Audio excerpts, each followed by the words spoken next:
This lighting is kind of different. That's all right.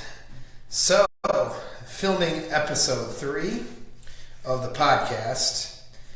So for about the next hour or so, for all you late night people out there, we're going to talk about relationship models. So here at the 5%, we're talking about being in the top 5% category in every aspect of your life. And I've been focusing a lot about relationships because there's a lot of information out there on how to better your finances, how to become an entrepreneur. I use that information for myself and my businesses, to better myself as an entrepreneur.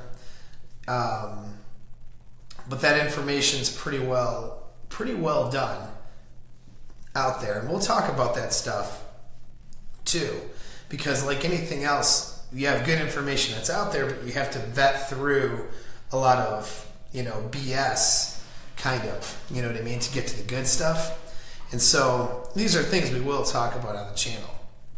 Fitness and health, but there's a lot of BS out there about that too, and so we'll talk about that. So there's a lot of other things outside of human connections and relationship dynamics out there. But the thing is, though, relationship dynamics are so not understood very well. And in our feminized culture, a lot of the advice that men will get out there regarding relationships will ruin their lives, so to speak, at least in a temporary sense. If you follow some of the crap that's out there, it's not going to lead you to happiness. And we can just look at the divorce rates, and we can see that is absolutely the case. Okay. So to review, most monogamous relationships fail. So you're talking 55% divorce rate. Okay, so that's definitely most that will, and if it's a divorce, it's a failure. There's the intention, generally speaking. It's an intention of marrying and being with a person until one of you guys die. One or both of you are dead. And then you divorce. So that is a failure to complete that lifelong monogamous commitment. And that's okay. I would rather have you do that than stay in a bad relationship, especially one if it's toxic or abusive, or you're not happy. And if it wasn't the right choice to begin with, don't stay in a marriage that's not serving you. However, that 55% is still a failure. So, and then we get down to, out of the 45% left over, and these are all statistics, you can look them up. I'll provide them if you would like. Comment and tell me you would like the information, and I'll pull the information for you where the stats come from. But 45, I think you've probably heard these before anyway, so I don't think many people will argue with these statistics. You really could just Google this stuff, right? But 45% of relationships that stay together, they're reported to be unhappy. I'm not 45%, I'm sorry. Half of the 45%. The leftovers, so 55% divorce, 45% left over. Out of that 45%, half of those are unhappy. So they're sticking with marriage, but they're not happy in that marriage, which how the statistics and research bears out, maybe they eventually end in divorce, or maybe they stay together. But with that, the ones that are together, the marriages that are together, 45% report unhappiness. And so what that means is that and this happens a lot, they're staying together for the kids, they're staying together for the finances, they're staying together for a lot of reasons, maybe just too old and tired to get divorced, right? But and start over. They have maybe no desire to leave their lifestyle to start over. But the reality is they're just not happy in those relationships. So that's like about 22 or 22 and a half, whatever the standard deviation is, % of people who stay married lifelong commitment are unhappy in that commitment. So now that leaves you with the rest of the 22 or so percent standard deviation, put in there. So out of the rest that's left, about 20 to 22% left over that claim happiness, you have to look at, well, are they happy in every category? So I could gay marry my best dude friend, right? And because I'm not gay and he's not gay, there's no sexual intimacy whatsoever, but we could be happy living together and sharing finances and hanging out and whatever, right? There could be happiness there, but no intimacy, And so what clarifies a happy marriage, what classifies a happy marriage, and there's categories we'll talk about today that classify needs that are met in a monogamous relationship. And one of those needs is emotional and sexual gratification or needs. And so I come to that because 75% of marriages, and this is to include the rest that are considered unhappy, okay? So 3/4 of the people that claim happiness and live in long-term monogamous relationships, 3/4 of those are what's called sexless marriages. So that means that sexual intimacy only happens 12 times a year or less. So that's what defines sexless marriages. And that study was done a while ago and it was printed in the New York Times. So when you visualize yourself being in the relationship that you want, I think male or female, you don't visualize being in a sexless marriage. So that being the case, we're down to like 5%. Maybe it's 6% or 7%. Maybe it's only 4 or 3%. We got a standard deviation here. It's based off of data and science, but of course there's a lot of missing pieces and there's test samples and things that need to be considered. So is it exact? Well, just like psychology tends to be, it is a soft science, but it is a science nonetheless, and we go with the data that we have. And again, it puts us in about 5% category for those who are happy in relationships. So when you're going, when you start a business or when you're trying to accumulate wealth, do you ask yourself, what's the average that everybody else does? Because that's what I'm going to do. No, you don't do that, right? Some people don't think about it at all. In fact, most people don't think about it at all. They're completely unaware, and they lack the awareness of what they're doing in their careers and their jobs. They're literally just paying bills and buying shit. And that's how most of America runs their stuff. That's how most of the world really runs their finances. So most people don't think about this shit. But for those of you guys who are listening, you want to be the best version of yourself. And by the end of your life, you want to look back and say, yep, I've accomplished the most I could accomplish. I'm the best person I could have been. And I didn't waste this life. If you want to be able to look back when you're an old man and say that, then you're not just unaware, working different jobs and not thinking about it. I mean, you might be, but that's not the way to go. I think you can admit that. And I don't think that's what you really want. So truthfully, we're looking at, how do we be the best? And if we're looking at being the best in our finances, do we look at what the average is? Do we look at what the behaviors and stuff for everybody else out there who's every other American that's in debt, that couldn't handle, it's the majority of Americans I read somewhere can't handle a $1,000 emergency. Do we want to be in that situation forever? Do we want to look at those habits, their buying habits, their career habits? Do we want to model after that stuff? No, of course not, right? We want to look at what the elite, what the 5% of the population is doing to be successful. So 5% in finances means a household income of $215,000 a year and up is, so the bottom line cutoff, according to the Census Bureau, is 215. So if you reach an income of 215, if you're a household, so you and your spouse reach 215, you're in that top 5% category, at least the bottom part of it. So attainable, right? That's attainable. It's not like making $1 million a year, which is also attainable but much more difficult. 215 with two incomes, especially, depending on if you guys are busting your ass and figuring things out and compounding your wealth and your investments, it's a very attainable goal. That being said, though, do you want to look at behaviors of everybody else or of people who are achieving those goals? Or do you want to look at coaches who are coaching people to achieve those goals? And, other entrepreneurs and other people in business and in different careers.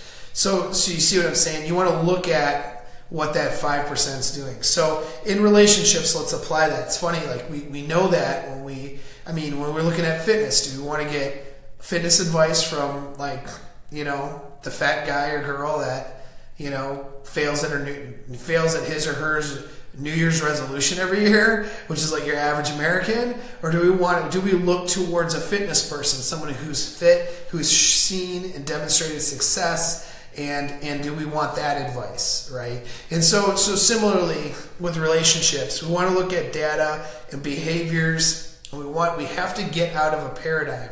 We have to get out of the box of what everyone else is doing. If 95% of relationships arguably are failures, why are you listening to the rest of the 95% on how to be successful in your relationship? Those of you who are listening, where's my jug of water? Health tip, alpha tip, drink water. All right, let's take a water break.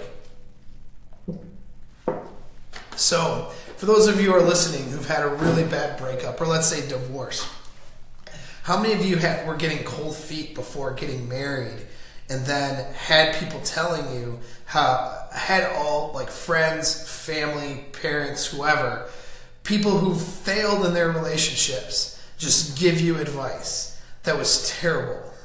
Whether you're married or not even married, it was a long-term relationship. You're with somebody and you shouldn't have been with that person. You should have ended it earlier. It wasn't. It was more harmful than good, or whatever. Or we always take a relationship and an experience. We try to look to the good, but really, most of these relationships that fail, it's probably better that you didn't get in that one. It's probably better that you got in a successful one, right? So how come your friends, your family, people that you trust and know, how come they didn't warn you about that guy or girl that you shouldn't have been with?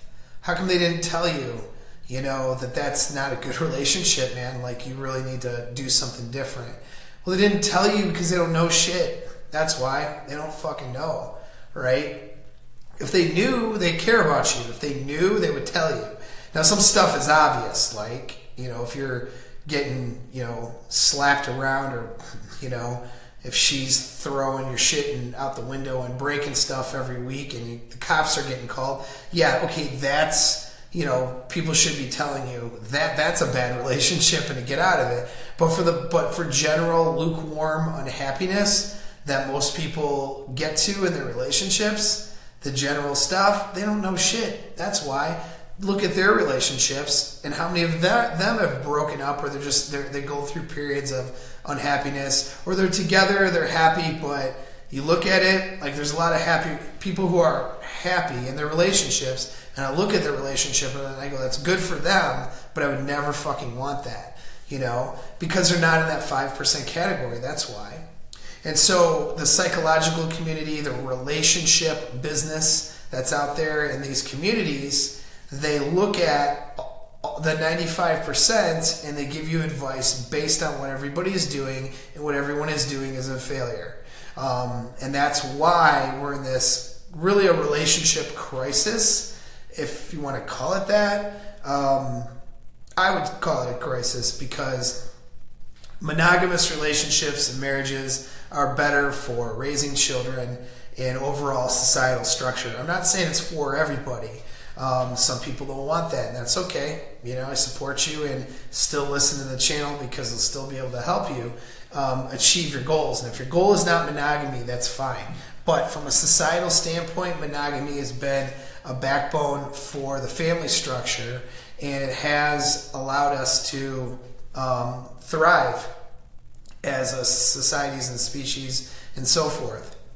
So the breakdown of monogamy is a crisis. It's a crisis for children, and it's a crisis for people who are going through these breakups. And for men, it's a particular problem because they find themselves in predatory scenarios with the state reaching into their pocket and making them broke, and finding themselves becoming a wage slave, essentially, to maybe the wrong female, okay? And instead of being able to focus on their children and be a good dad and pay for their kid, they find themselves a wage slave to an ex-wife who turns out to be a terrible person that they never should have married. And you see this all the time, and men are particularly at risk of having this stuff. So a bad relationship can literally ruin your life, even if it's just in a temporary sense. And so that's why we focus so much on relationship dynamics. And when people ask me to coach them, it's usually about relationships. It's usually about getting girls or keeping one, right? Or getting one back. That's the main reason people want to coach with me in particular. I can coach people to other goals, I promise, and other aspects of human interaction, but if you have a conflict with a family member or a friend or any of this stuff or business, human interaction is human interaction, and I can help with those things, but it always comes to relationships because that's the thing that people seem to need the most is help with that stuff, and look at all the resources dedicated to that. Look at all of it, all the stuff that's out there dedicated to better and better people's relationships and help people be more successful. Of course, a lot of that stuff is garbage, which is why we're still in the predicament we're in. But look at all, it's no different than the fitness industry. Look at all the stuff dedicated to diet and exercise, yet we have an obesity epidemic. So there's a lot. It's a big business. The relationship business is. And since, I would rather people be more successful at that and, give a little bit less to the bullshit aspects of the relationship business, if you know what I'm saying. So let's talk about what's common here. What's the common, and so people watching the video, I'm big into charts and graphs and data and stuff like that, but since it's a podcast that I'm filming, I don't want to rely on that because then I'm going to start pointing at charts that people listening to the podcast, when we actually air it, they will have no idea what I'm talking about. So just keep that in mind. But if you're on the YouTube channel, we'll get into some more of that stuff. A quick anecdote too is, yes, I realize I'm filming this live and probably nobody's watching. That's okay. Whenever you start something like this, it's a building process. I'm providing content and providing it every day. And every day I'm getting new likes and new subscribers. In 6 months, I'd like to reach at least 10,000 subscribers. So on the YouTube channel. And I want more people following the Facebook page and that sort of thing and following it on social. The information I'm putting out is going to help you. It's going to help men out there be better men. And it's going to help women out there too understand men and learn how to be better at handling men in their relationships. So it's a men's channel. It's designed for you guys listening. However, it's also a huge benefit for females. And I can coach females as well, even though my primary clientele is males. So anyway, back to that though, it's a building process. So I'm just putting out content every day. I'm filming the podcast, and you'll see. You'll look back at this third episode or first episode when I mentioned the same thing, and in a year, if I'm consistent and we keep going, keep collecting followers and likes and subscribers, it'll be a much larger endeavor with a lot more resources and a lot more of an ability to help people, which is the whole point of this thing, right? That's why it's a passion of mine. All right, so back to relationships now. Let's talk about the structure of the relationships. So the acceptable model, and you can just Google it, all right? You'll see it's the first things that'll pop up. The acceptable model is some version of Dr. Susan Campbell's research. She's a psychologist, relationship therapist, and she observed hundreds of different relationships and came up with this 5-step model or cycle of a healthy relationship. She identified it as basically this is how most relationships work. And I'm not, because I would like to present a different model, but I'll present hers real quick. So what she identifies is most people do this. They go through the romance stage. Now the romance stage can last anywhere from, it's usually about 90 days, give or take. In a normal relationship, it's what we call the honeymoon period. It's that first couple months, okay?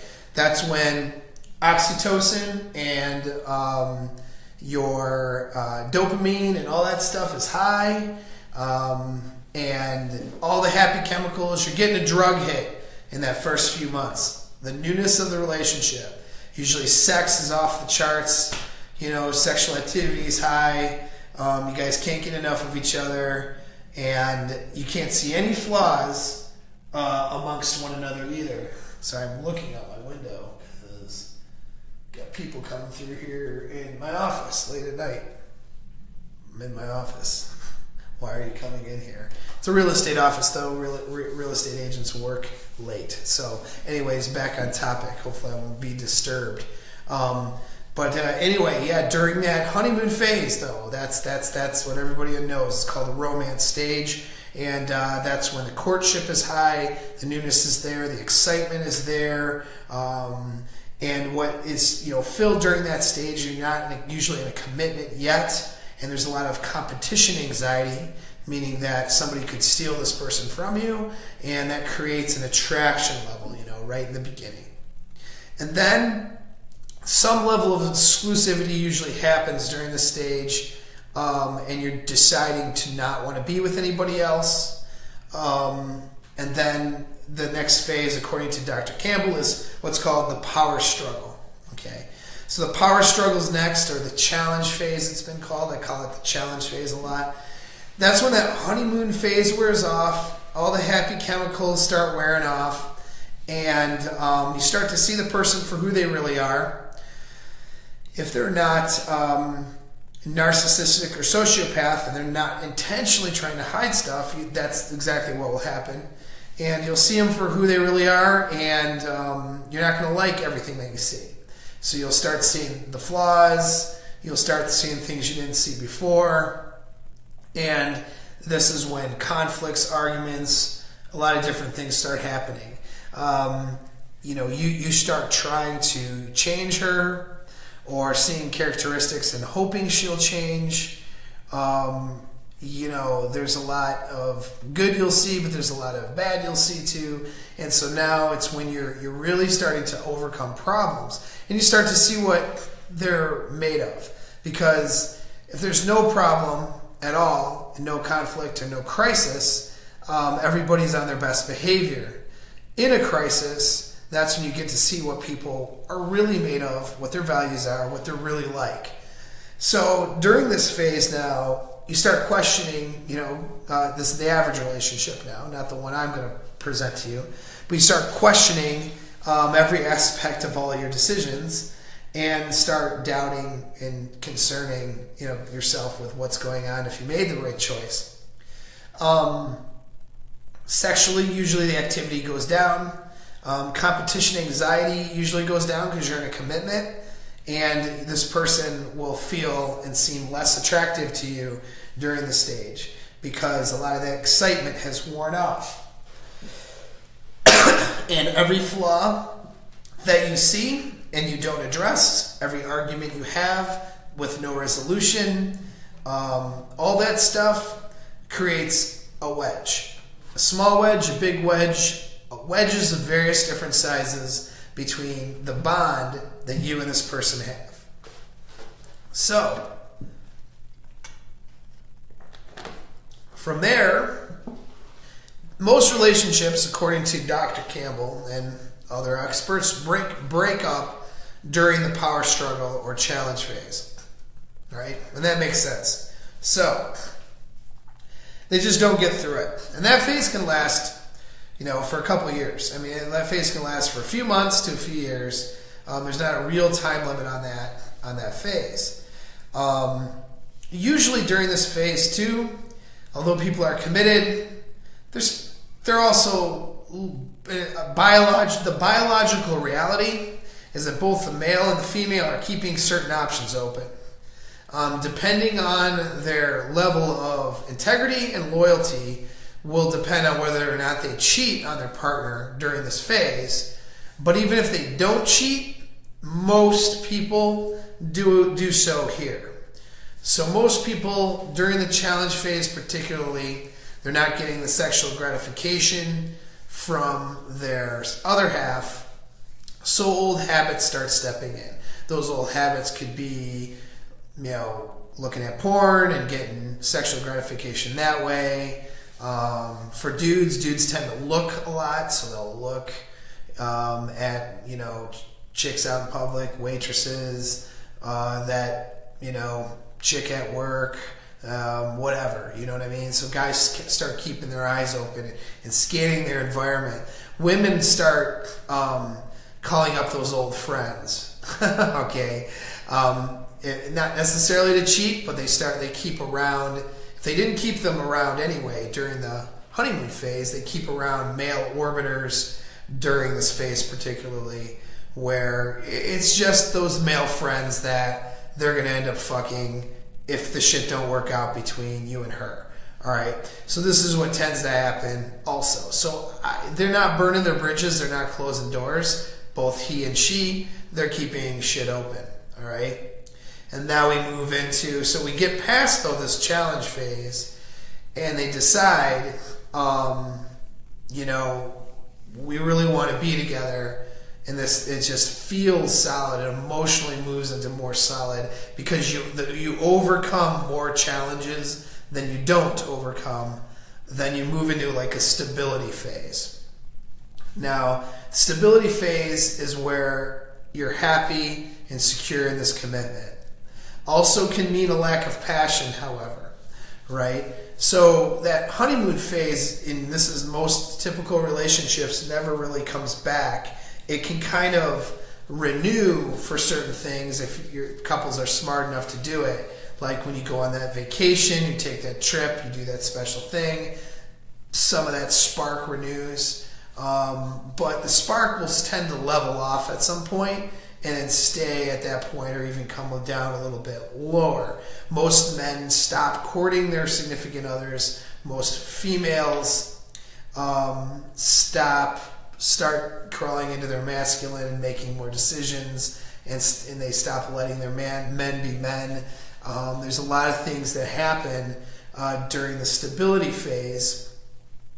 So what do you do to solve it? Because gosh, you've invested so much time, energy, money, and commitment into this other person. What you usually do is you then move into the commitment stage, which is so when she says in the model commitment stage, that doesn't mean you're not committed, like in terms of like boyfriend, girlfriend, or even fiance. During the power struggle and stability stages, usually a couple will get engaged or something during those stages. But the commitment stage is where you make the lifelong commitment. You actually do the marriage thing. You actually put something on paper, or you actually have a ceremony, or you have some sort of concrete, you put your ass on the line, basically. That's the commitment phase. So a lot of people will go into the commitment phase to save the relationship. It's the reality of it. The relationship starts going downhill, and then but they still love the person, and so boom, they're in a commitment. And then they find themselves usually in a bad marriage later. Now, during that commitment phase, things are leveled off, but that's when they begin co-creation. So that's when you start building with this person now. You've decided, you've vetted them out, you know what they're about, you've got the stability, and now you're building. And then the average relationship will build, but a lot of problems happen during this co-creation phase because, again, you're solving more problems. So when I say building, that could be mean getting that house, getting that, having children, building wealth, building businesses. Well, all these things are stressors with more problems to overcome. And so depending on how deep that love is between the partners, that's going to determine whether they make it to that 5% or not. But if it's like the typical relationship where, they kept the options open during the power struggle, they got into the stability phase, the man stopped courting, the woman stopped doing sweet things for the husband or for her man, and they are married now, and it's just like, a marriage will renew a spark, renew the dopamine and oxytocin hit, so they get that drug hit again, but then that waves off pretty quickly after honeymoon and after getting settled in. And if they've been cohabitating already, it's just like after the ceremony and all that stuff, it's back to life as normal. Doesn't mean the two people don't love each other, but love is not the only thing that keeps a relationship together, as you probably already know and will find out.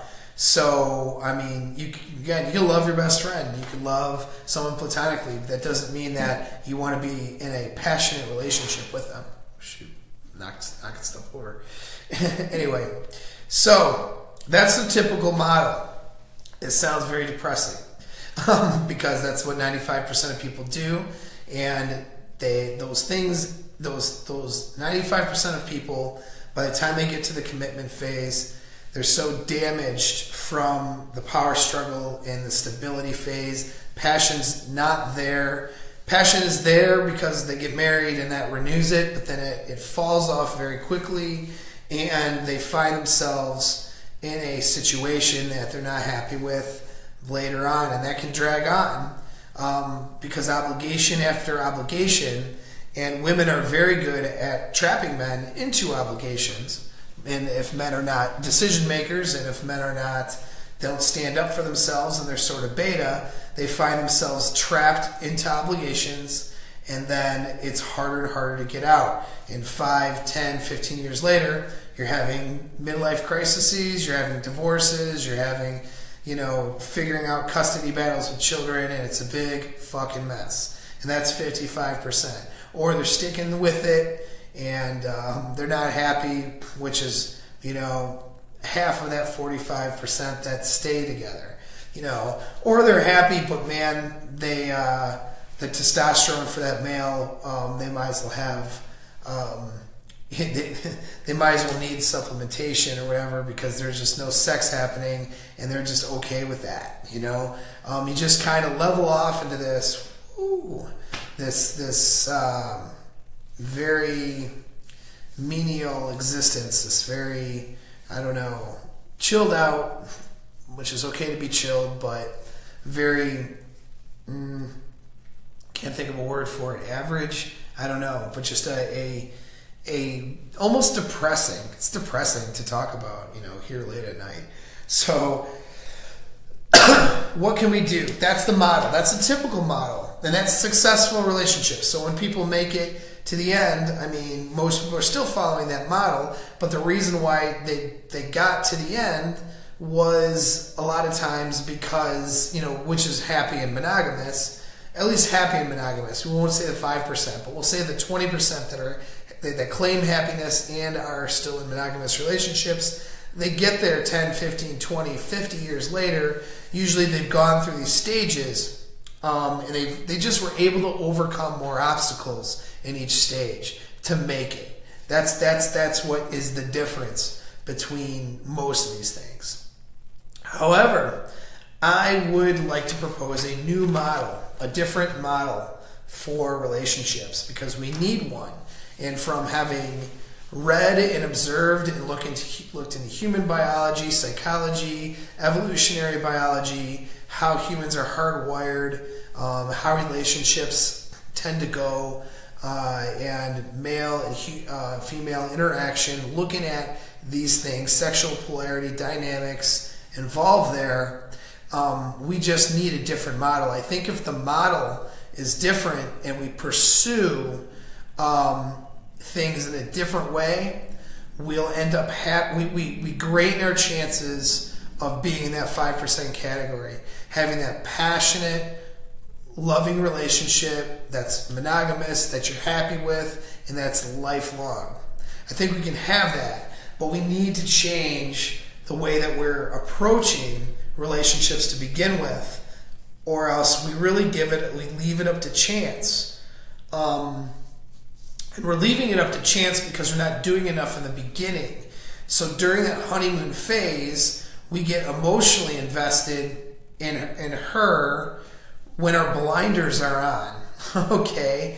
When the blinders come off, we're now invested and we're trying to work through problems. Some of these problems maybe aren't workable. Some of these problems, had you have realized that in the beginning, you probably wouldn't have gotten emotionally invested. So it becomes left up to chance. This person that I'm excited about, are they the right person or not? Or leaving it up to chance to find out 6 months, a year, 2 years later. Well, how many times are you going to do that before, you're an old man and you are alone, okay? Or you've decided to get so frustrated that you settle with somebody that's all right, and then you just go into that average existence. I mean, how many, you know what I'm saying? So that model needs to change. So, and I'm talking to the guys here. I know I have female listeners and people that pay attention to me that are female, but I'm talking to the dudes, okay? Now, the women, you should still follow the same model, but you're going to do some shit differently within the model than what I'm going to advise the guys. But that doesn't mean that you shouldn't listen, because this is still good for you to understand and hear too.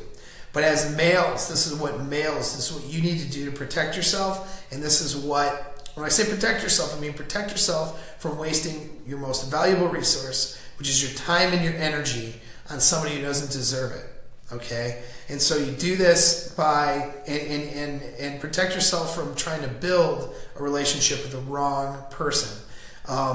You do this year after year, decade after decade. Eventually you just run out of time. Throat's really dry, so I'm doing a lot of water drinking during this episode. This is especially detrimental to females, by the way, because as a male, the good news is as a male is your sexual market value actually increases as you age for a long time. So you're more sexually desirable to females if you take care of yourself and have decent genetics especially, but generally speaking, if you just take care of yourself, you're sexually valuable and desirable to females of any adult age well into your 50s or 60s even. Whereas females, sexual market value starts to go down very early. Like in your late 20s is when you start going down in sexual market value. Doesn't mean that, you're 50, that a 50-year-old woman can't be attractive and awesome and single and able to find a great guy. I mean, it doesn't mean that at all. But you're certainly looking at less options and more of a difficult battle as a female for every year you get older. And so what happens is time is a major factor here. But time is a factor for you dudes too, and resources, energy more than anything else. Would you rather accumulate wealth and stuff to have a great, successful retirement, or would you like to go through 2 or 3 divorces and have your shit away 2 or 3 times and not have that stuff for later. Do you know what I'm saying? So for a long-term strategy for you males, it's still important. Time, energy, resources. You don't want to waste that shit on people that aren't deserving it. So you got to protect yourself. So here's the model I present. All right. So you got 2 phases in the model. Phase 1 is the vetting phase. That's when you're vetting out this person. That's when you're deciding and determining, you're learning about her and deciding or determining if she is a lifelong partner, okay, during the vetting phase. Phase 2 is the building phase. There will be some similarities between the accepted model here, by the way. So now phase two is this building phase where you've vetted this person out, you've decided that they're the one for you, and that this is the person you want to commit to the rest of your life, and then you build. And so now you're going to build from there, okay? So you have vetting phase and building phase. Phase 1, phase 2. Now within the phases there are the stages or steps. Now step 1 is the dating phase, okay? Now dating wasn't mentioned much in that model, but really when you meet your lifelong partner, you should be dating you should be dating multiple people. You should or at least have been dating multiple people. So maybe you're in a dry spell, you meet her, and you and her and you, but you were dating like people before that. Do not hop from commitment to commitment. Okay, that's a mistake. Don't be a serial monogamist who commits themselves too early and just hops from one relationship to another. This is very damaging to you as a male. All right. So the dating phase is critically important. And actually, when you get into the dating phase, here's what you want to do. If you're there now, or whatever it may be, whatever phase you're in, you need to stop what the fuck you're doing, and you need to do this exercise.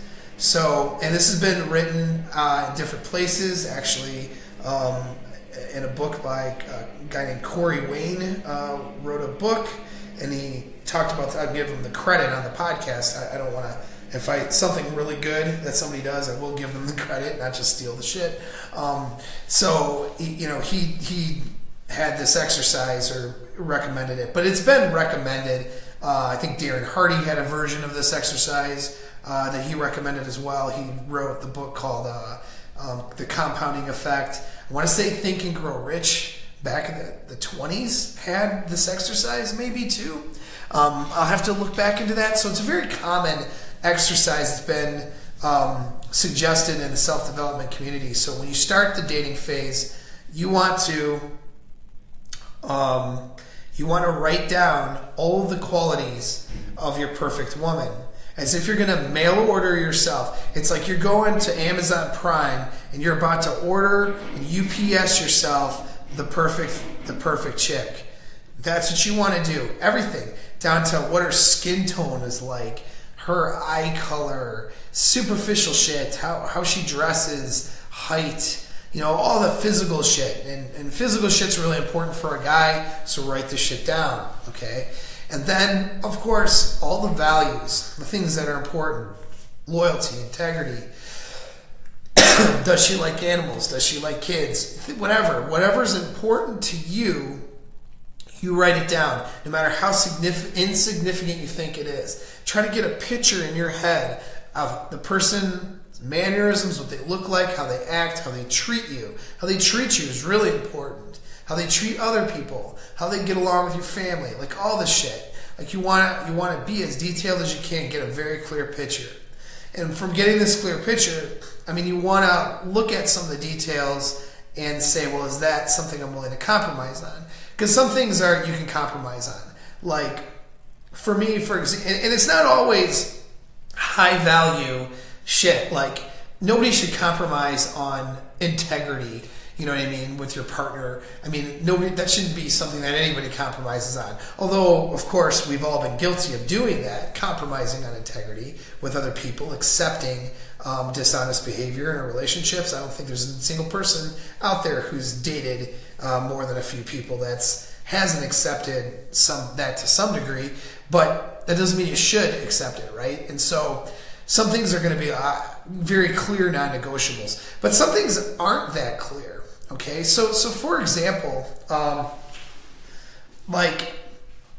fitness for me. Fitness to me is a non-negotiable. If somebody is not into keeping themselves physically fit, it's a non-negotiable for me. And if they're not committed to doing that for the rest of their lives, I can't be with that person. I mean, that is something that I know 100%, because I'm a person who cares about being fit. And I've been at a place in my life where I wasn't fit, and I really didn't like it, and it really screwed up my brain, everything down from my brain chemistry to how I looked in an outfit. It just wasn't so good, let alone physical performance and just overall happiness. Fuck that shit, I won't do it. So I commit myself to, for the rest of my life, being health conscious and being fitness conscious. Not just like eating healthy and being a pile of, shit, but actually doing shit to stay physically fit. And I'm pretty adamant about that for myself. And I'm very physically fit as well. I mean, I'm definitely in that top 5% category for fitness. There's no question about that with my military fitness experience, and even keeping myself there right now as a 39-year-old man. I don't look 39, most people will tell me, and I'm just, again, I'm something I've dedicated myself to. Now, all that said, I don't require her to be quite as, crazy like when I'm on a cut with my diet, to be doing the same shit I'm doing, but just to be dedicated to taking care of her body. That shit's important to me. And it's not just about looks, although looks is a factor. I'm not going to lie about it. But, I want to make myself look good for my other half. I want her to have that same value. But it's not just about looks. This is someone I'm going to grow old with. If I'm leaving the house to go work out and hit the gym three to 5 times a week, or to go for that run or whatever, and the groceries I'm buying, shit like that, and she's not on board with that and doing the same thing with me, it's a major conflict for me. It creates a major problem. Now, that is not a value judgment. I want to stay physically fit, and that's a non-negotiable for me. But you have couples out there that aren't physically fit, and they're perfectly happy. And they, in theory, could be in that 5% category for happy relationships, and they're not physically fit.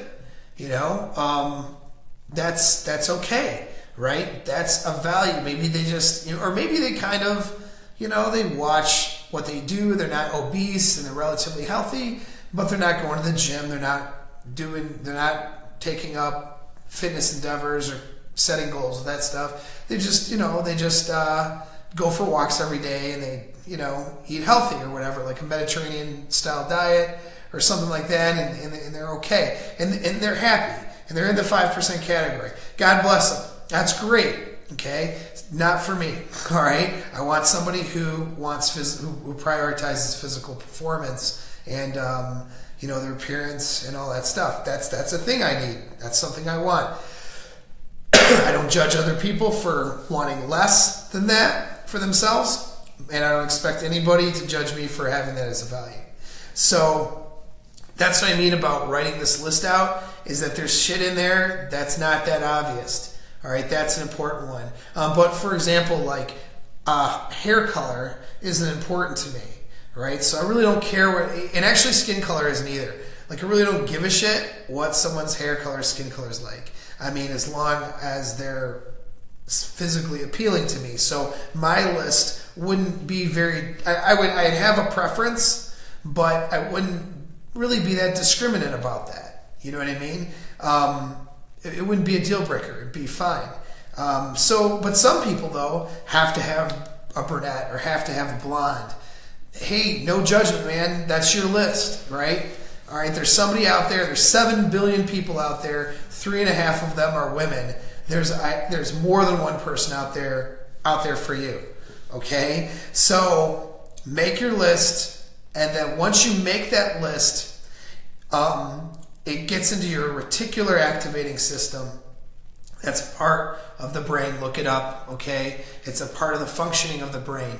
So the reticular activating system works like this. If you buy a Ford Focus, whatever, okay? Let's pick a better car than that, though. A Ford Focus isn't bad, though, right? For like a practical car.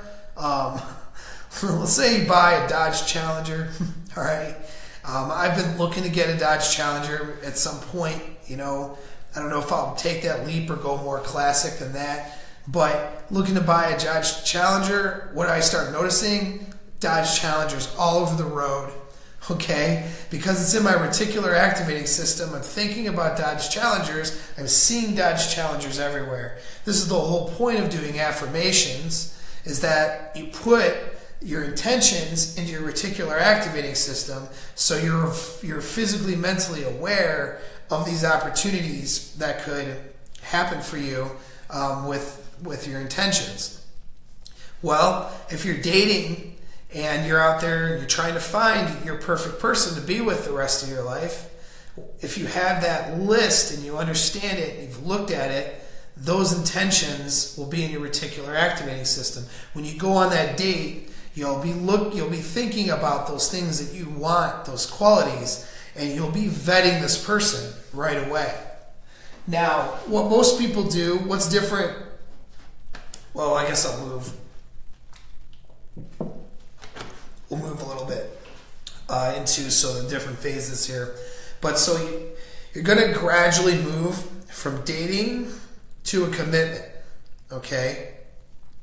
So you're going to be dating. You're going to be dating all sorts of people, and then this person, you're going to be, for the analogy of spinning plates, you're going to be spinning multiple plates. Now, does that mean you're having sex with every single person? No, not necessarily, okay? I'm not going to put a moral judgment on sex. There's some data out there and some stuff that's worth sharing, but I'm not going to morally judge what somebody's doing with that in this video. But certainly, though, you should have multiple options as a male in the beginning. If you're not committed, you should have multiple options, all right? And this does a number of healthy things for you. And because I don't want this to be a 3-hour podcast, I will talk more about why you should date multiple people in the beginning in more detail in another podcast or another video. But you're going to move from dating into a commitment phase, meaning, so you've met that person, that's going to eventually be the person you commit to. You're seeing other people at the same time, or you were seeing other people, right? Whatever it may be. As it progresses, though, with that person, all your options start dropping off. You start Xing out your options. You start focusing in. You get to a point you don't want to go on a date with these other people. You want to go on a date with this one, you know? And so you start dating this one more and more and more, and then eventually the other options are in the background. And then from there, you decide, I don't want them just in the background. I want to close those doors, and I want to commit to this person. Now, and then you move into a commitment phase. Now, you make that decision as a male, but you make the decision when she's ready for that decision. The female pushes the commitment along. The female drives the relationship, actually, especially in the beginning, with her emotion. You action it as the male, you make shit happen, so you're the one who, will make that commitment happen for her.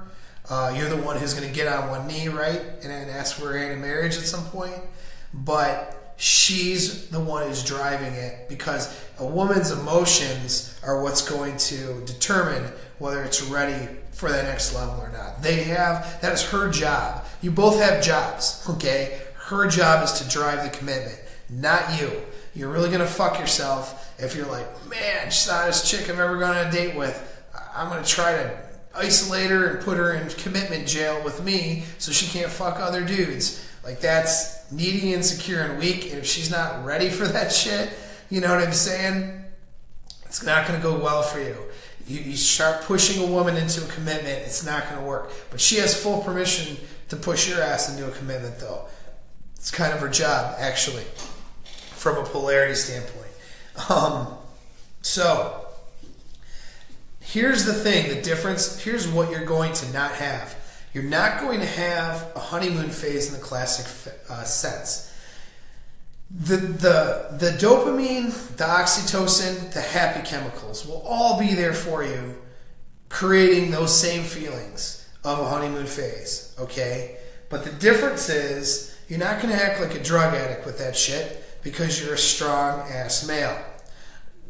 The reason you have multiple options in the beginning is so you don't isolate and put one person on a pedestal, giving them unearned praise and putting them on an unearned, an unearned pedestal because they haven't earned it yet. You're still in the dating phase. You're assuming there's this wonderful, great, sweet, loving, all this shit, okay? You're assuming that without having vetted it out. You're lying to yourself, you're lying to her when you do that.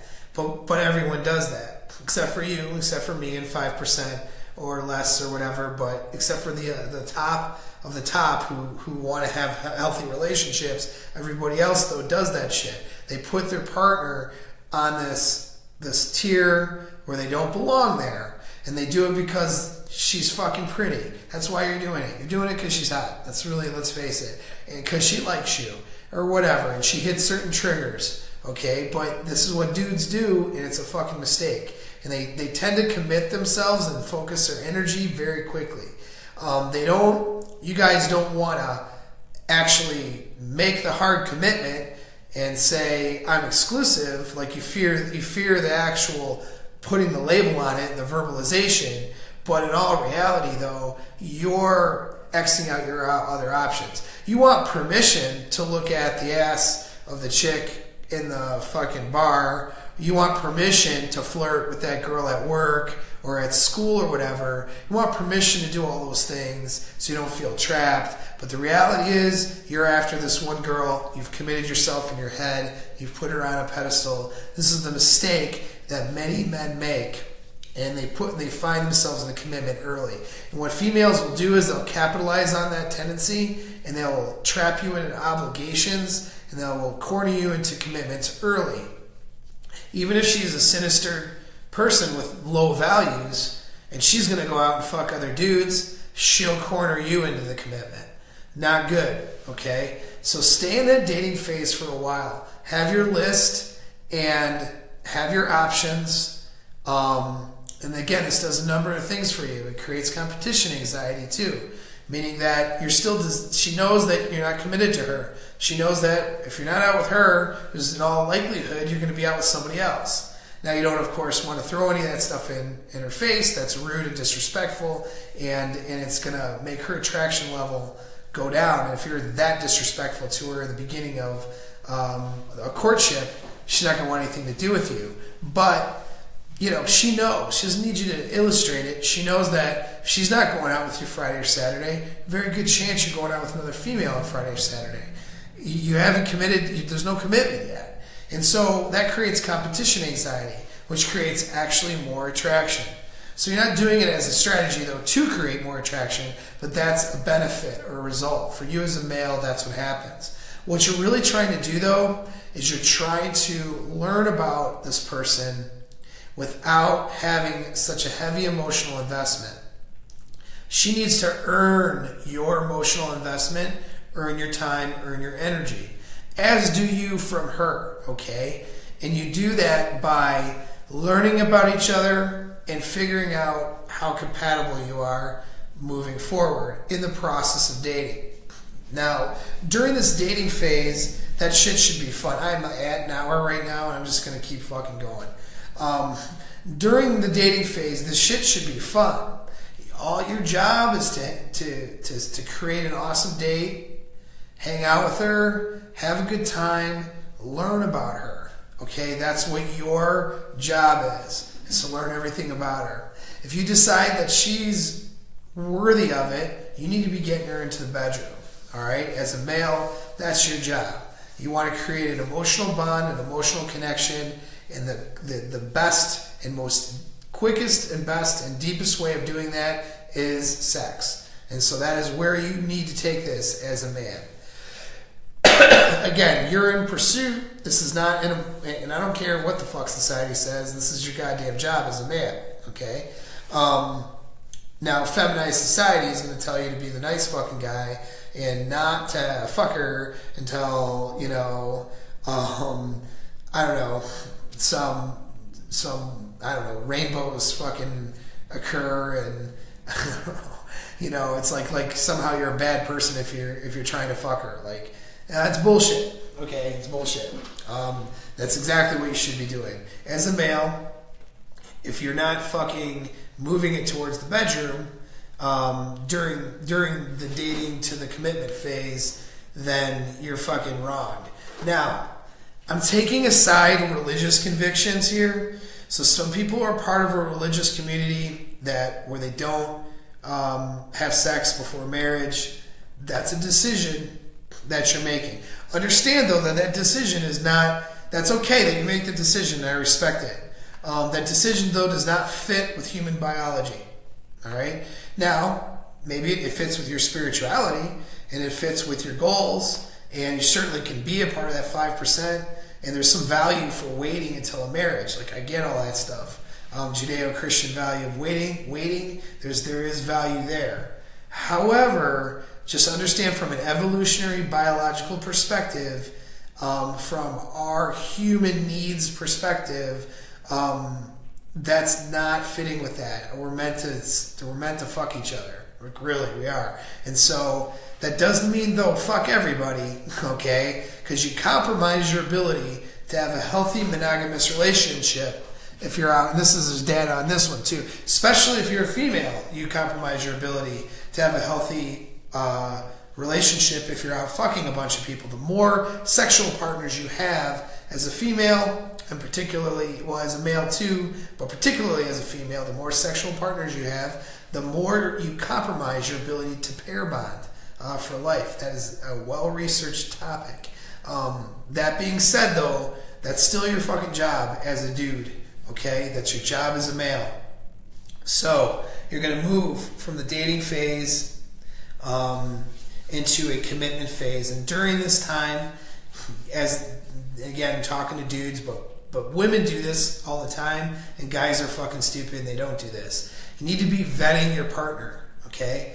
So what does vetting mean? It doesn't mean interviewing her on the first date and making her feel like she's in a job interview. Like, that's about as fun as a punch in the face, okay? It doesn't mean doing that, all right? It doesn't mean being a fucking shitty time when you take her out because you're making her feel like she's on the chopping block all the time. That's bullshit.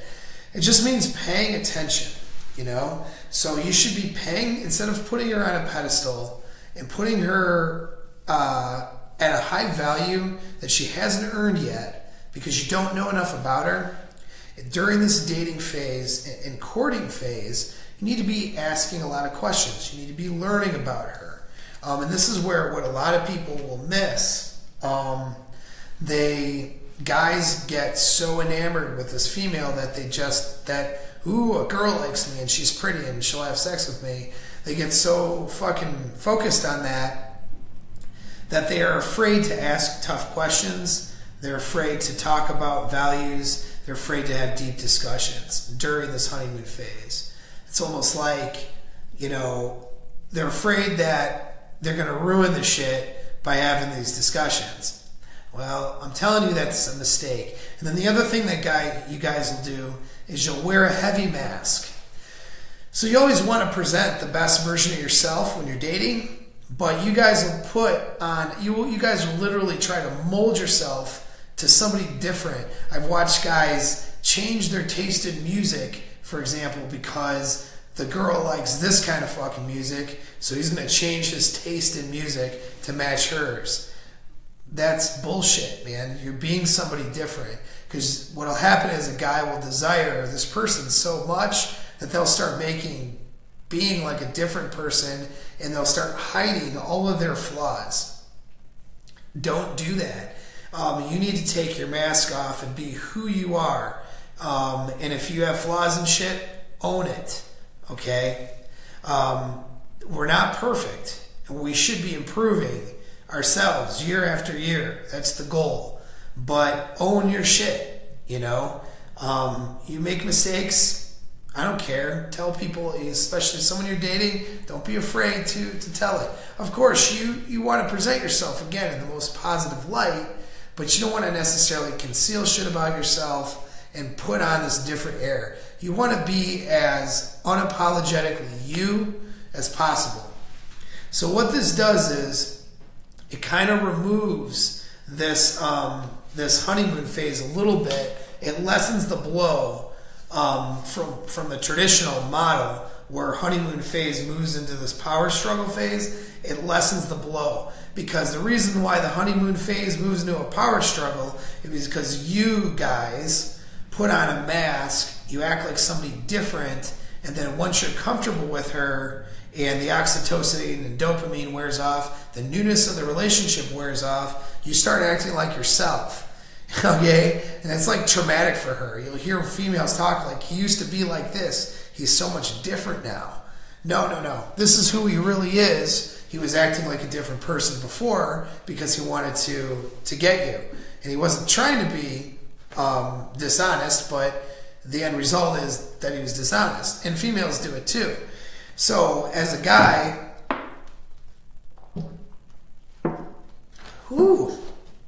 dry throat. Gotta drink this water. As a guy, what you should be doing is you should be vetting her out. And what you're doing is you're going to be unapologetically you, and you're going to create an environment where she is free to be unapologetically her, where she can display all of her faults and anything, any mistake she's ever made, anything, bad she's ever done, that she knows that she can present that to you and she's not going to be judged for it. Vetting isn't judging, okay? Vetting is determining whether you're compatible with somebody, but it's not judging them for a mistake or for something they've done in the past or for a certain way that they are. All right, those are two very different things. Because somebody could have done something really shitty in the past, but they overcame that, they understand how it was a mistake, they're not going to do it again, and they know why, and they evolve from that. That doesn't make them then a bad person or somebody that you shouldn't be with, okay? It just means that, they made a mistake because they're a human being. And so you create this environment where she can be open and honest with you, and you do that by asking questions, listening, and being empathetic, and trying to understand where she's coming from. And so you want to observe her during this dating phase. It's just very important. You want to look at her actions too. Her actions, you want to ask about her family. You want to ask about her exes, past dating experiences, past experience with other people, what school is like for her. All that, how she interacted with people in her, jobs, shit like that. Don't just look at how she acts towards you. Look at how she acts towards other people too, because that's going to tell you what she really is like. How she treated her exes, it's going to tell you, give you a clue as to how she's going to treat you when the honeymoon phase wears off. Unless, of course, again, she did bad shit, but then she admits, I did some bad shit with that particular ex, and here's why, and I'll never do that again. And she's regretful or remorseful for it, that's different. But if she's unapologetically treating people that she's broken up with like shit, and there's a lot of warning signs too with that, that's something you need to be aware of. And again, though you're in the euphoria of the honeymoon phase, you need to be vetting, okay? So dating is a major component here, which people don't do enough of when they get in these relationships. They're not, and males allow themselves to get trapped very early, and they find themselves unhappy. So you move now from dating to commitment, and it should be gradual, and it should work like this. It should start with a sexual commitment, sexual exclusivity, and then that grows into an emotional commitment where you're getting all your emotional needs as well met in the relationship. So this is when you're falling in love with a person and they're in love with you, and all your emotional needs and your sexual needs are met. That's that level of commitment. And then a logistical commitment, which is finances, marriage, living under the same roof. Those things happen later on, okay? So you got your dating that moves from I'm dating a bunch of people, or I was, into exclusivity, and during that phase you're vetting them. And so you're finding about their faults. You're learning about them during this whole phase. So there really is no challenge phase if this is done appropriately, because you see her for who she really is. There are no surprises. What usually happens is a honeymoon phase, and then surprise, 3 to 6 months later, you're fucked up, you're with somebody different. And you didn't know that she was like that because you put blinders on. Okay, and you put a mask on, so she doesn't like you now either. And now you have to get over that trauma and see if you want to stay with them during this challenge phase. See, that aspect should now be removed. If you do the vetting and the courtship properly, that's dating moving into commitment smoothly. All right? And what happens is, what's nice about that is it still remains exciting during and throughout this stuff. And I've seen it and experienced it myself. Okay? So it still remains exciting from dating into the commitment phase. So that excitement is there. It doesn't really wear off. You're still courting. You're still excited. And this happens 6 months, 9 months, a year later. That sexual passion's there. That all that shit that was there in the beginning is still there. Because you didn't fall for a fantasy. And she fell for a fantasy during the honeymoon phase. You fell for who she really is, and she fell for who you really are. And if the chemistry and if the values and if the components weren't there, you would find that out during the beginning of the dating to commitment phase. You would find that out, and that relationship would be over rather quickly. So you would stop dating them or stop being with them early. You wouldn't 9 months to a year later go, fuck, I picked the wrong person. You know what I'm saying? And so yeah, that passion sticks around for a long time. Now, once you've fully vetted this person out and you've moved into a sexual and emotional commitment, and you've learned really almost everything you could about that person, at least in terms of who they were, meaning their past experiences and past, to who they are now. Because who they are in the future is what you're going to build, right? But who they were to who they are now, you know all about that stuff, for better or for worse. You move into a stability phase, but that stability is still met with passion. And we'll explain how that works too. So once you've committed emotionally and sexually and emotionally, you're now into what's called, you move from the vetting phase into phase 2, which is the building phase. So stage 1 is dating, stage 2 is commitment, and it moves gradually into stage 2. And then that moves gradually into stage 3, which is stability. But once you've established stability, now you start working towards logistical commitments, and that's where your marriage, your house, and that's where living together, your marriage and your finances, the logistics start coming together. You make a logistical commitment. Shit gets put on paper, essentially, at that point.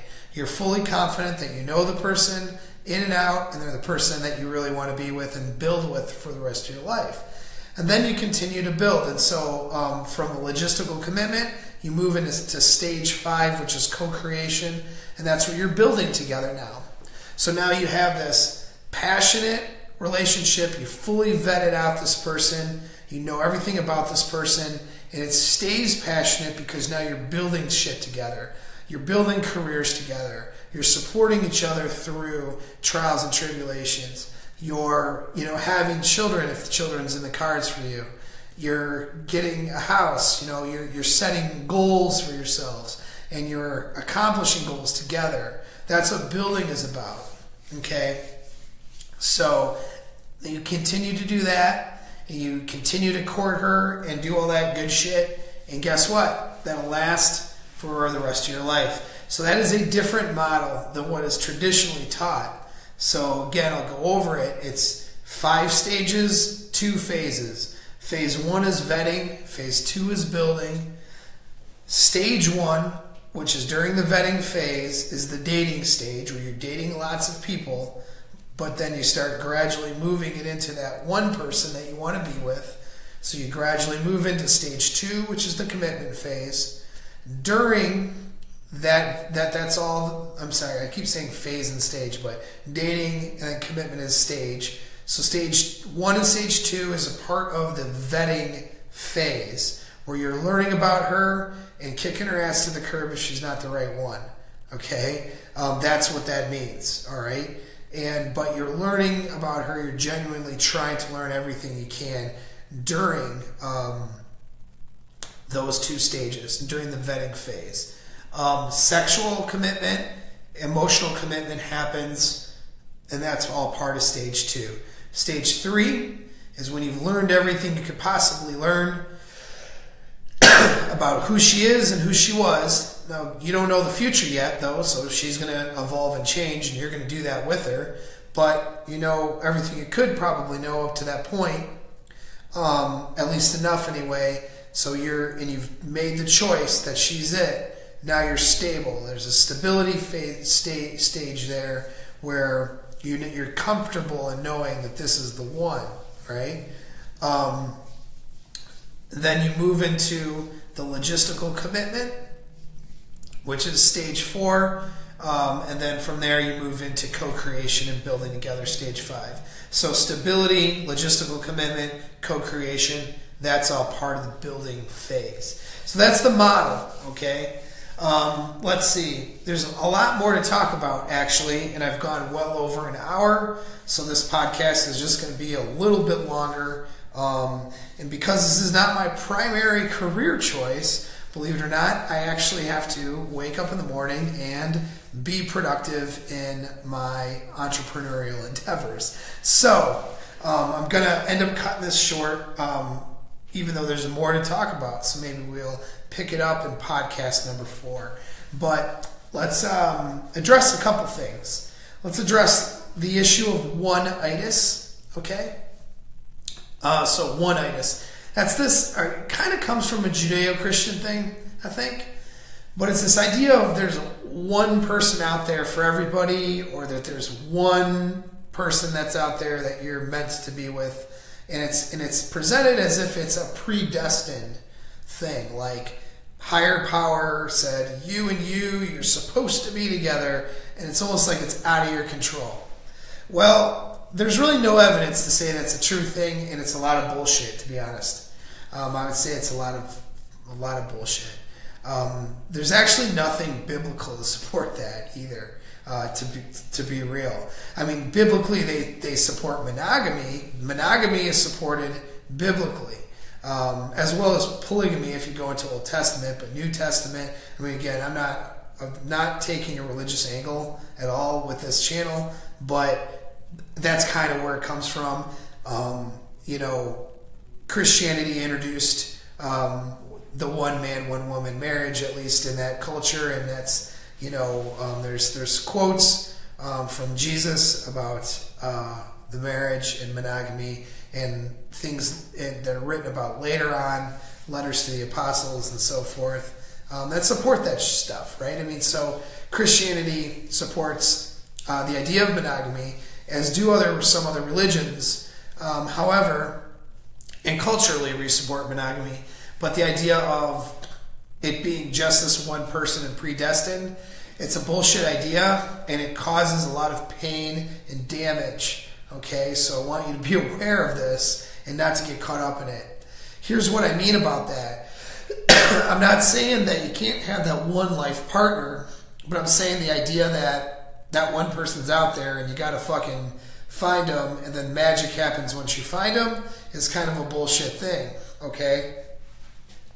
There are people out there that are going to be more compatible sexually, chemically, and from a value perspective of personal values. There are people out there that are going to be better for you than other people, okay? But again, there are 7 billion people out there. So, there are options out there. This is why you're dating, okay? You're not going to meet that one girl and go, oh my God, she's perfect. I mean, you'll feel that way, but how many times do people feel that way and they find out she's a fucking nut job later? All the time, okay? So your feelings aren't really that smart, and this one-itis idea, this idea of predestination with your relationships is just garbage, and it creates this tunnel vision that gets guys fucked up, right? And it ruins your ability to properly vet her out.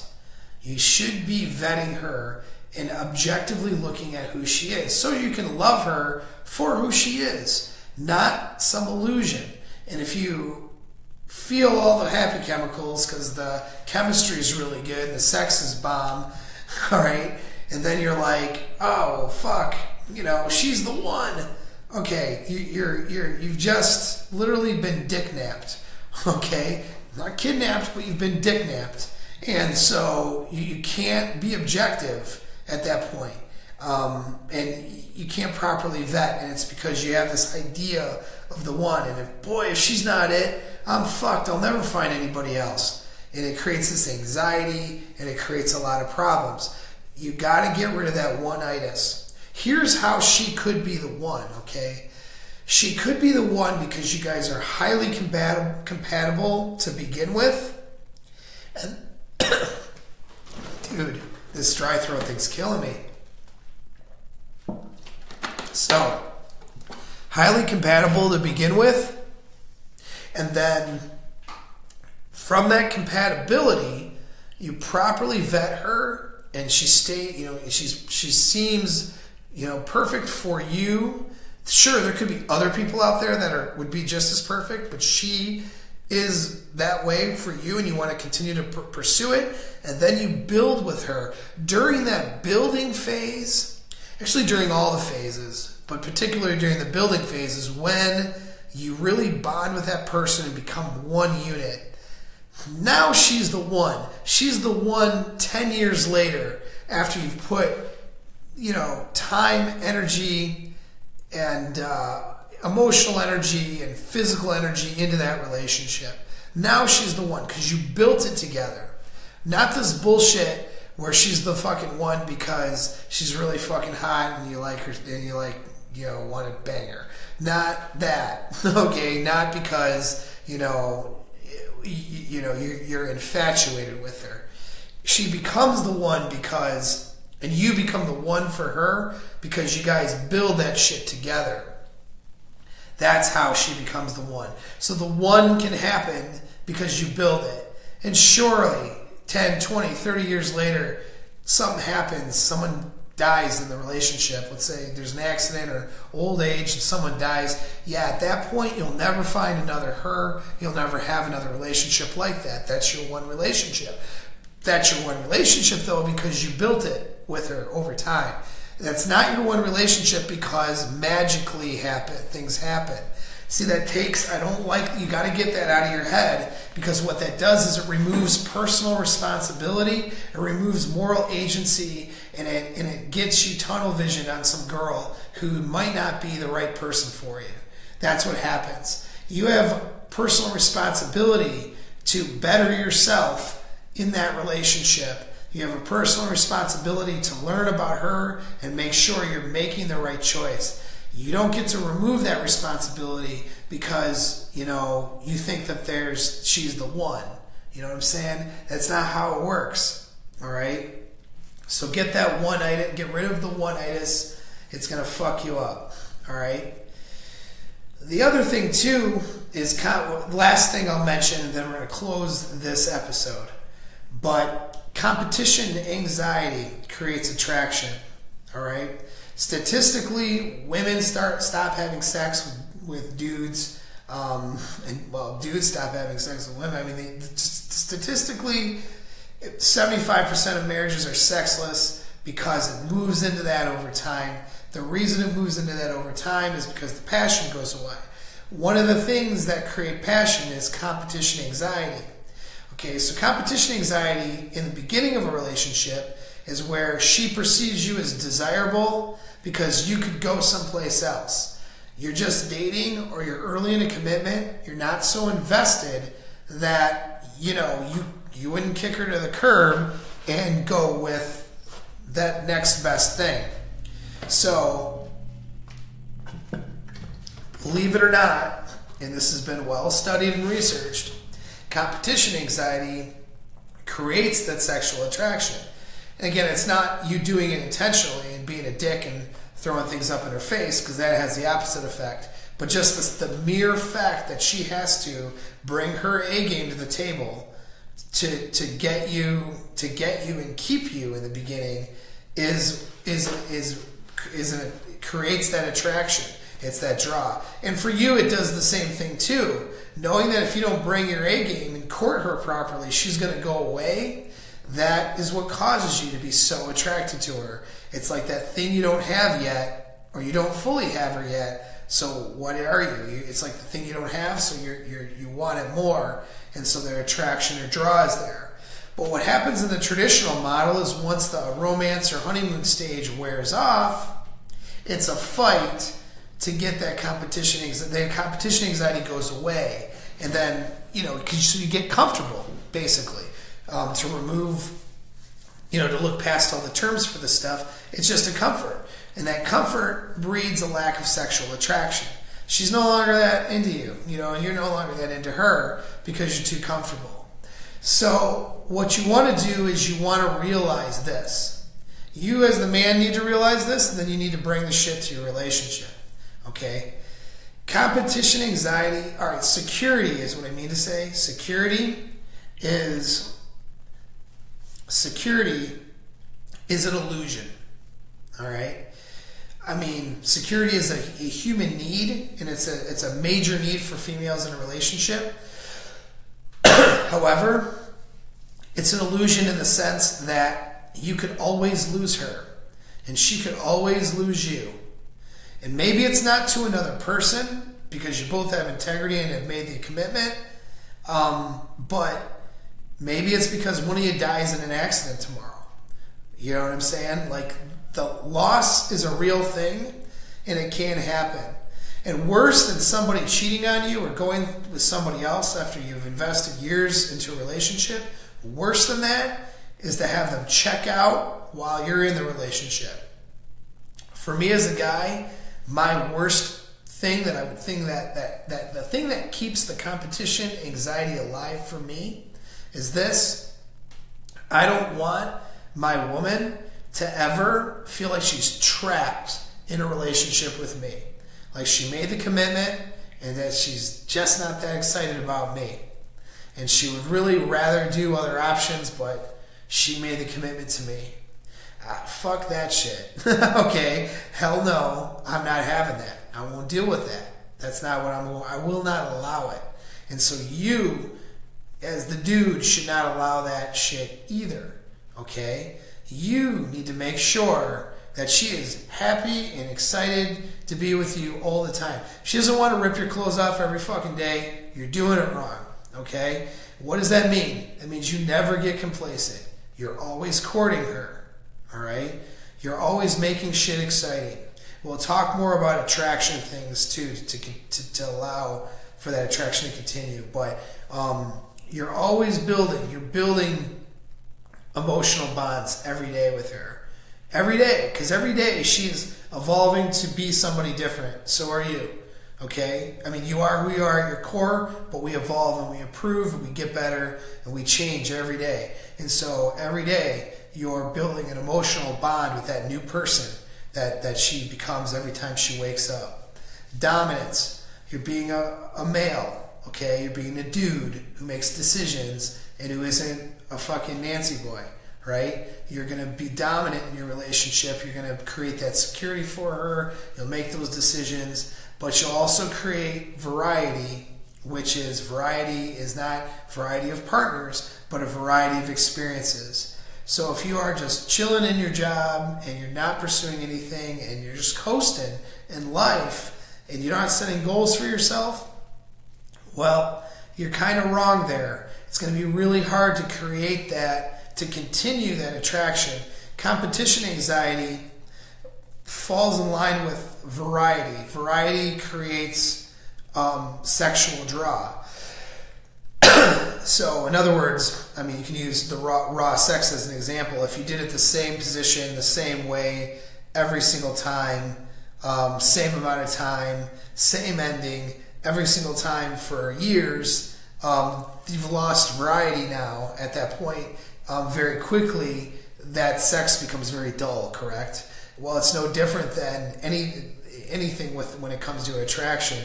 If you're doing fucking date night at the same goddamn place every Friday or once a month because you got a babysitter and that, you know what I'm saying? If you're doing the same shit all the time, it's like, it's dull now. Okay, would you do that if you knew she had terminal cancer and was not going to be with you in 6 months? Would you be doing fucking Netflix Fridays every goddamn week? You know what I'm saying, or whatever, and having sex once a month? Fuck no, you wouldn't. You'd be trying to create amazing experiences for her, right? Because you want to cherish every moment you have with her because she has a terminal illness. Well, okay, you need to pretend like that's the case all the time, right? So that's what's going to keep it fresh. You don't need competition anxiety in the sense that, there's insecurity and a thought that your partner might leave, but that competition anxiety needs to move into variety, which means continued courtship and creating amazing experiences. And if you're properly building together, that means that you're setting goals for yourself and for your relationship, and you're doing shit all the time. So as long as you're doing shit all the time and you've created that variety, that passion, it doesn't go away. So that's how you keep that passion there through these other phases. So I'm going to stop there because holy fuck, it's late. And but it was the only time. It's the only time. I got places I'm going to be for the military that I don't like to disclose when I leave or what I'm doing. So I'll leave that right there. And then with that, I have entrepreneurial, I have meetings, appointments, real estate appointments, working with carpet guys and flooring companies. So call me if you need flooring too. Doing a lot of shit, and it's a full week. I don't know when else I would have had time to create this podcast. So that's why I'm doing it so late here. Anyways, thanks for tuning in. Pay attention to what we got going on. Now, when this is the raw footage of the podcast, so see, I got my mic, I got my computer, we're recording. It's going to get cleaned up a little bit. I'm going to have an intro, an exit, sponsors. This is episode 3 filmed. We'll film episode 4 sometime after Christmas. We'll host the podcast on a channel and air it.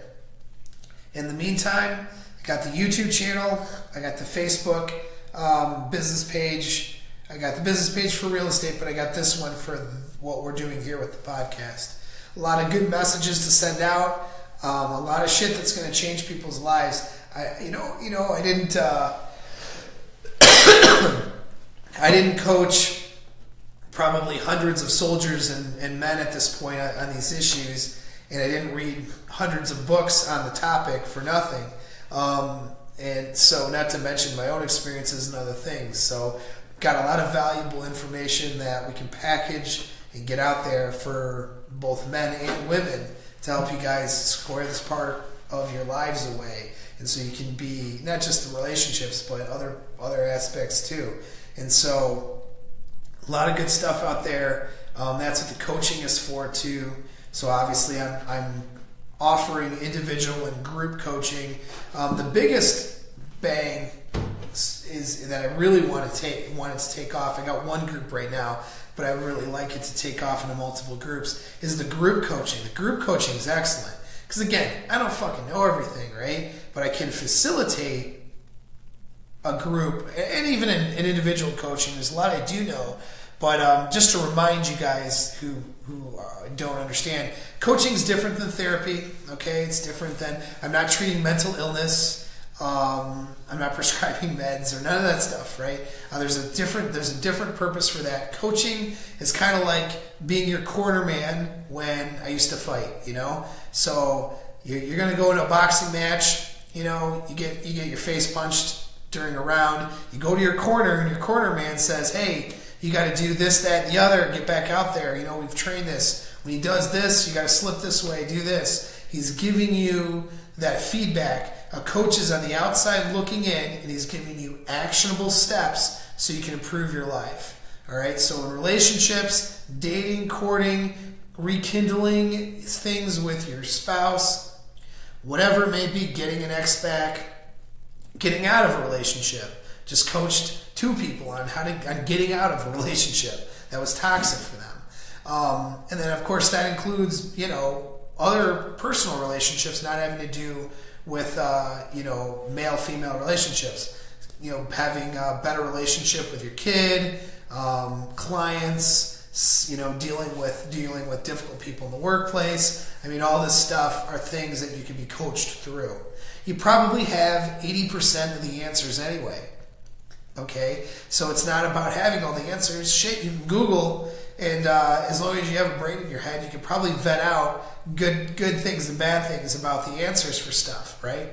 But it's not about having all the answers. It's about actioning them.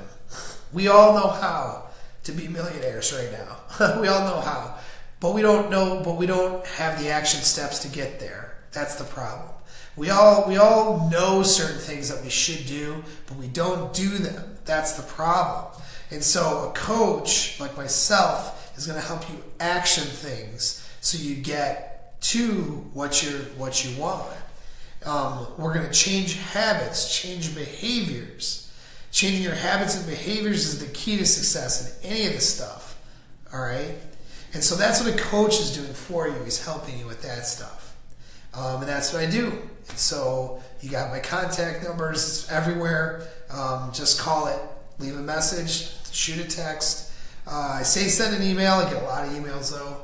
So if you want coaching, I recommend actually using the phone. And we'll do it up. So thanks again for tuning in. Like I said, it's going to be on my YouTube channel, be on the Facebook Live here, and I'll keep you guys posted when we clean it up and we have our sponsors and we host it on the podcast channel. Thanks. Have a great rest of the evening. Good night.